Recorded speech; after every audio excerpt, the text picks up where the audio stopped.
Today, we have Dr. Tonija Grimble, also known as Dr. G, who was a professor at Alliant International University teaching early childhood education, K-12, and higher ed courses. She specializes in early childhood education consultations, course design, and curriculum development, and integrating STEM instruction courses. Her publications include Teacher Professional Development Challenges for STEM Education, a case study, STEM and cross-collaboration instruction, why start STEM experience in the early years, and more. She has over 30 years of experience in working with early childhood educators and teachers through the management of nonprofit and for-profit childcare facilities, child emergency shelter facilities, and conducting various conferences and trainings with the focus of STEM. Educators under her leadership have obtained management positions within the field and continued to improve the quality of services delivered to children and their families. She is most known for entering failing child care programs and improving their leadership, customer services, financial status, and advancing their curriculum design and implementation. Her passion is the integration of STEM education in the early years and most proud of the development and implementation of preschool integration trainings she delivers to early childhood teachers. Her current goal for the YMCA Association as a Senior Director of Teen Programs are to develop STEM programming within all 16 YMCA branches in Dallas, incorporating practicum STEM maker spaces for youth to explore their curiosity of the core STEM disciplines with the help of local partners and stakeholders in the field. Dr. G, welcome to our show. Let's talk computer science. Yeah, let's do that. I'm excited to be here. Thank you for having me. Yep. Wow, you have such an amazing background. Oh my God. Wow. I appreciate your help. Thank you. That was a great introduction.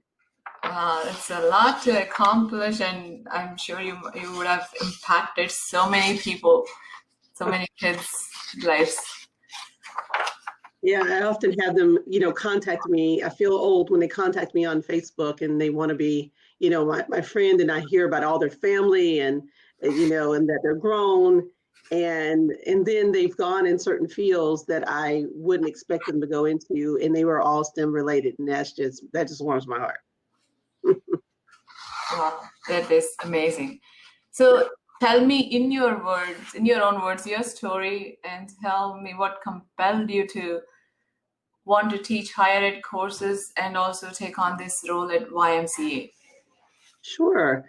I grew up as a YMCA kid, so part of the programming that I was in was their after school program, their camp program. I went all the way through their teen program until they told me I couldn't attend anymore because I'd already aged out. And one of those programs that we were in was a Black Achievers program, and it wasn't called Black Achievers at the time. It earned its name a little bit after the fact, but they taught us to strive for things higher. And so that was the basis of me trying to obtain the education level that I've attained. So once I, received my bachelor's and double minor and then master's and then my doctorate, I had known I'd reached the threshold of how high I wanted to, obtain something. And it was all contributed to, counselors or people that were in my life that provided me those necessary steps to be a part of this world where I can give back and give instruction to the people that I impact the most. And those are youth. But I want to say what started my journey into the STEM world really started when I was in grade school, and my first dissection was of a shark. And once I opened up the shark and saw that it had these babies, I was like, oh my gosh, this is incredible. Everyone else was disgusted by the project, but I was just, excited about it. Like, look at this, it has babies, and, and they were all sad. And I'm wondering, why am I not sad about this? But, but I get to, explore this. And that just, that actually piqued my curiosity into science. And so I just started engaging in it more and more and more. My first, Atari got me excited about the love of technology and what you could do with it. And so you fast forward to today, and now we have all of these things that we didn't have when we were younger that kids have today, and you just want to thrust them into it. So when I go to start teaching courses in a higher ed, I'm looking at teachers. I'm trying to teach them how to invoke that passion in students, how to make their curriculum so diverse that they are using all four disciplines, STEM disciplines across all of their instruction, so that students can understand the real world application process that goes into doing STEM. It's not just one core value, it's all of them blended in together and used at the same time. So when I'm doing a lot of computer science and I'm teaching them coding, the process that goes into coding is much more than just the numbering and the coding sequence. There's a lot of background that goes into it, and it's an art form, and I want them to kind of learn that process of how to take that data and manage that data and provide some sort of output. So I enjoy the higher ed courses so that I can get to teachers that are most close to students. Awesome. Can you talk a little bit about the state of CS K-12 education, specifically in Texas and US in general? So I regionally,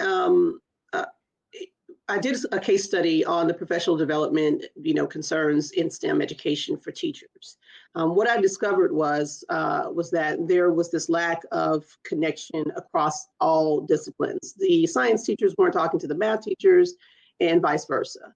Math teachers had a set type of professional development that only lended itself to, meeting the TEAC standards or Common Core standards for, nationally, right? Where your science teachers, they were meeting the NGSS standards, and they conversed a lot with experts in the field to provide them more professional development opportunities.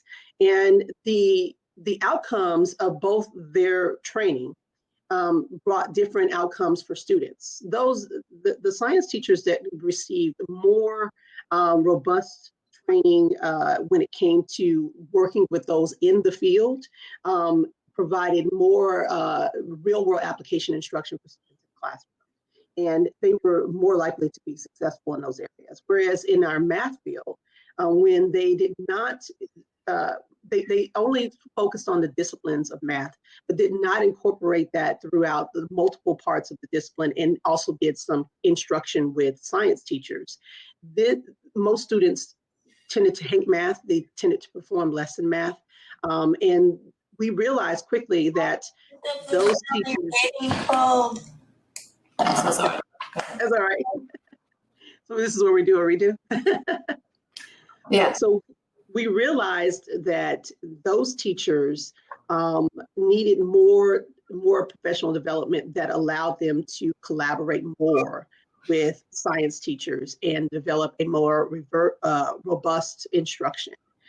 So I had many teachers that explained reverse classroom instruction for math, which was a really great concept, because if you had parents at home that didn't understand how to do the new math, by providing this instruction for them, allowed them to get that at home, and then you would do your actual work in class. So a video would be shown at home, you do the practice skills at home, your parents would be able to see it at home and understand the concepts, and then you would go to school and actually do the actual hands-on homework process in class in front of the teacher. Those were effective instruction. And this is what I see that may be lacking a lot in some of the grading that we're doing here in Texas, that there needs to be more of that cross collaboration and work. So you're going to see more STEM academies pop up because they do this well, versus as public schools that are really entrenched on, this is my curriculum, this is my classroom, this is what I'm going to do in my classroom, versus what if I go to, Mr. Smith and learn what he's doing in his instruction and try to blend those worlds together so that kids can get an alignment of instruction. Okay. And Yes, that makes so much sense. I didn't know all of that. Like, yeah, yeah, you're right. I always wonder how STEM academies are different. Yes, they have they do what's called, most of them do anyway. They hire people in the fields, in the STEM fields, which gives them a little bit more edge and experience. Most of those teachers within their core will do instructional process where they all sit down and come up with a curriculum that is aligned across all of their subjects. And that makes it a lot easier for a student to go from one subject to the next and still see the correlation of the instruction happening, so that now they have a real application process of how I'm supposed to do this. And that's the way instruction should happen. Okay. So can you tell me your programs at YMCA? Sure. So right now, the YMCA is, I'm charged with integrating a lot of STEM programming within the Y and expanding that footprint. We have programs like Imagine Science that are also in our our actual after school program. And so my vision for incorporating some of the STEM programming is offering it in all of our branches so that we are competitive, number one, but that we are providing them the space to be able to explore all the different variants of STEM. To give you an example of the kind of collaboration that I'm speaking of, I'm working with 2 STEM academies in 2 different school districts. These students and these teachers are collaborating on designing drone tournaments for us to be able to provide that as a sport. And so with that comes this entire curriculum piece that allows students to learn the design process of a drone course, and the measurements of how this should be, what material costs, do presentations, and then practice their instruction in theory, right? Because you can have a great drone course lined up on paper, but it may not be functional when you put it together. So these guys are working together, and they're in separate districts, and they're younger kids, and it's part of their curriculum. And the purpose is for us to then see their designs, select which ones we feel are the best designs to keep recreating throughout the actual tournament. Anyone could be able to put it together. That's the phase of it. And then participants would learn navigation skills of the drone, how it can function through the actual tournament, the actual course.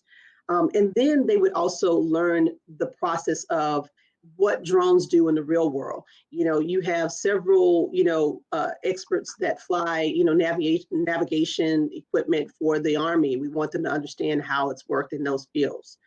You have firefighters and police officers that use drones to allow us to understand more how they can keep us safe, where a fire is going to be located and how to fix that. California is big on using drones just for that issue because of all the fires that happen there.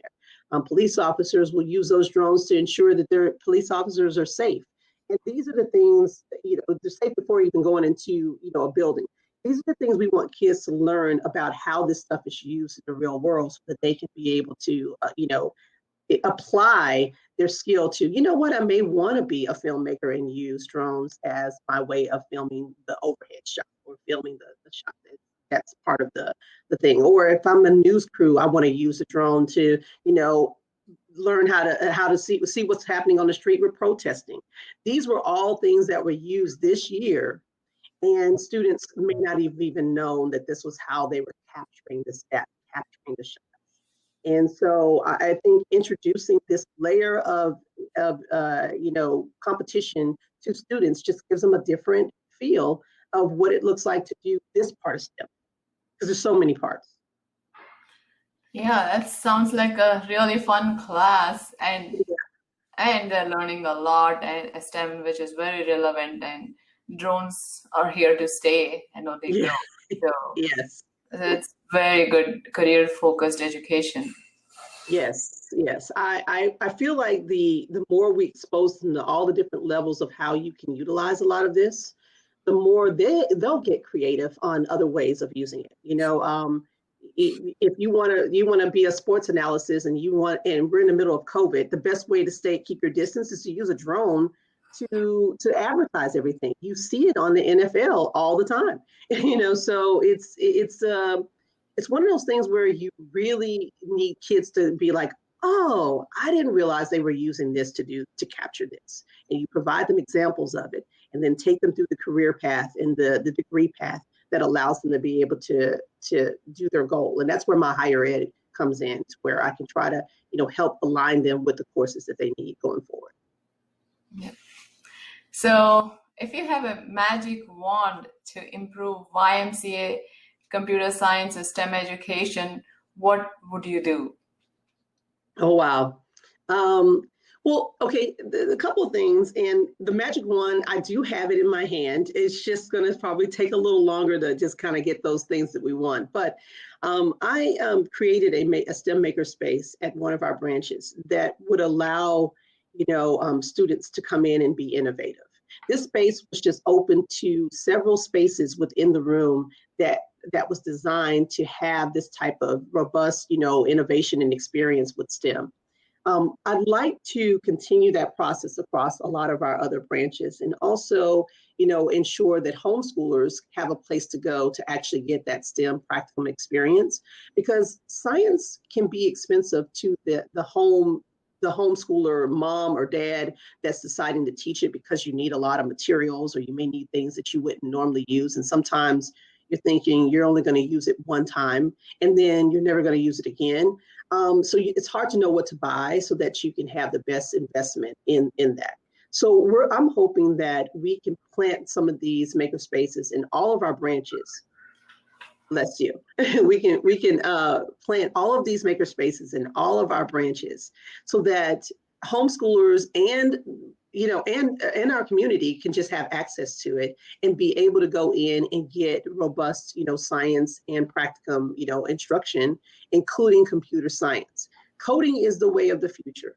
If we don't start getting our kids more engrossed in coding and teaching them how to manage that data so that they can produce things, we are cheating ourselves out of things to come in the future. I mean, that person that's going to code the car that makes us drive in the sky, we need that person, so it's coming. And this is how we start. We start with our younger kids by setting up the spaces for them to learn.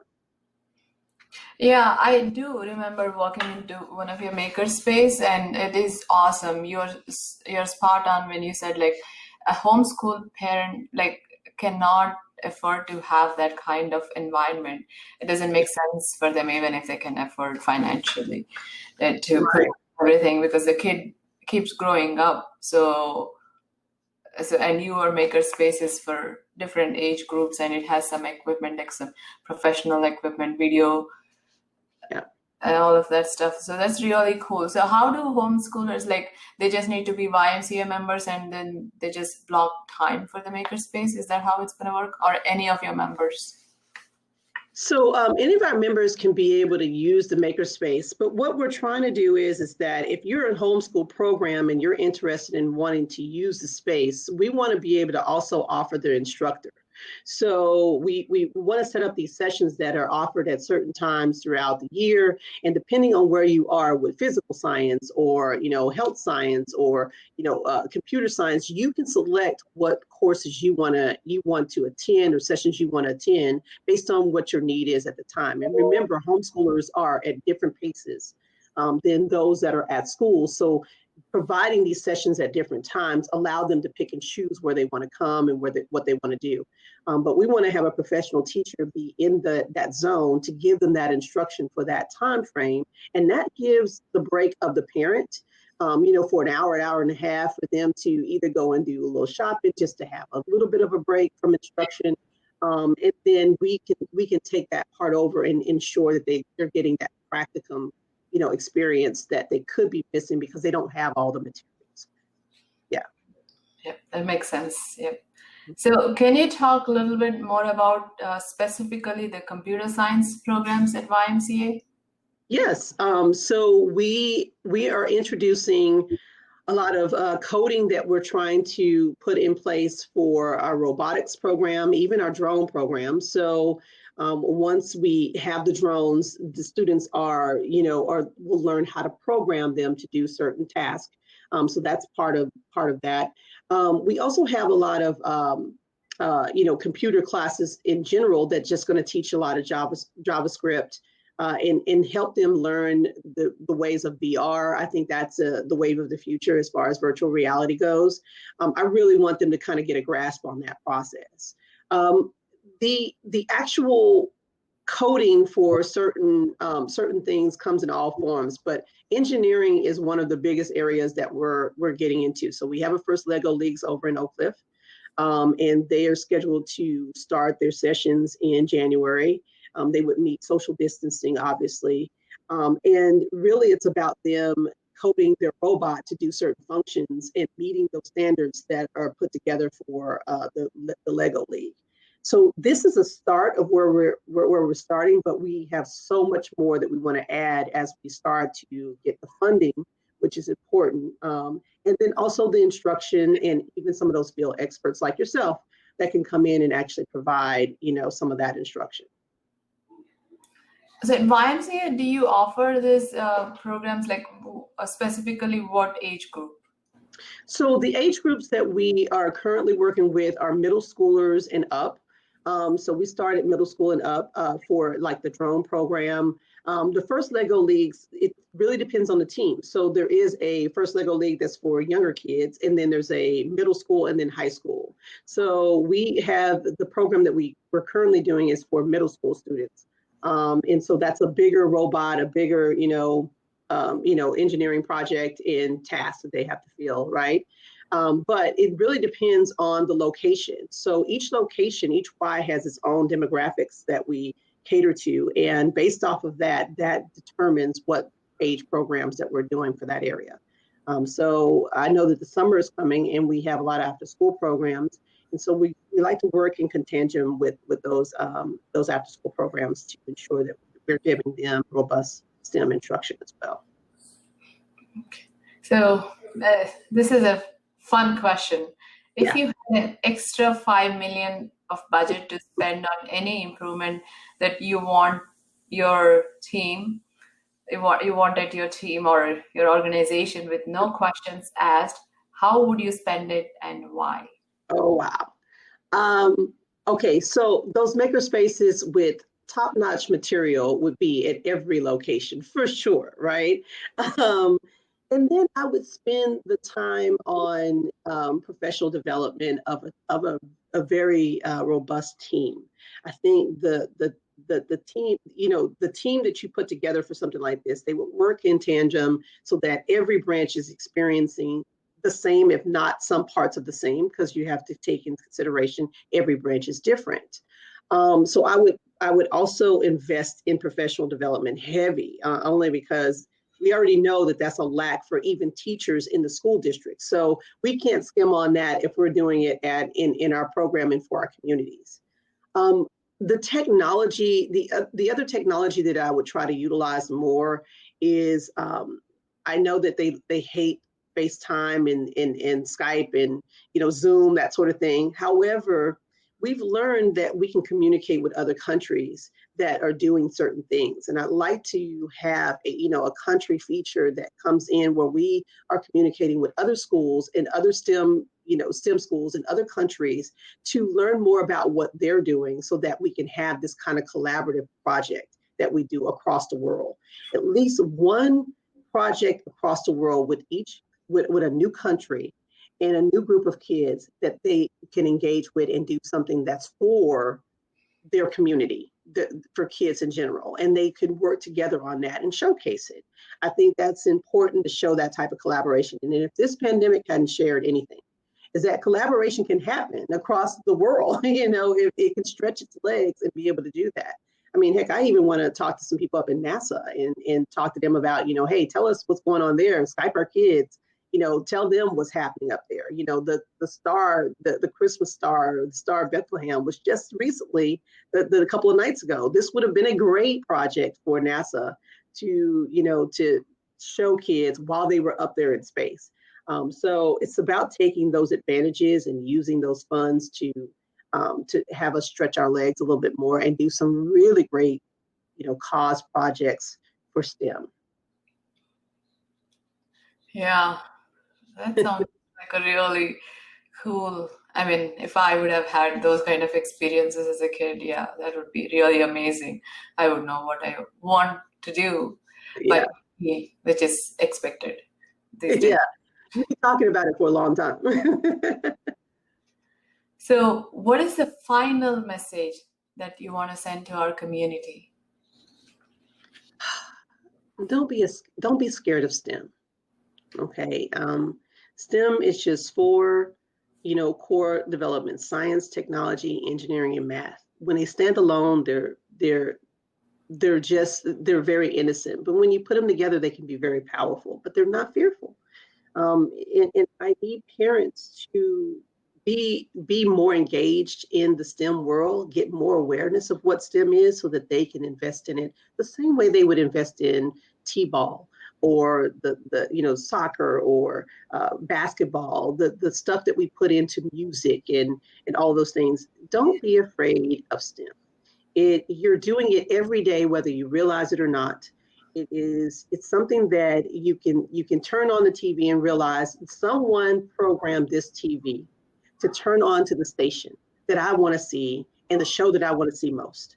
And so if you can appreciate that particular technology, you can appreciate the work that went behind it to make that happen.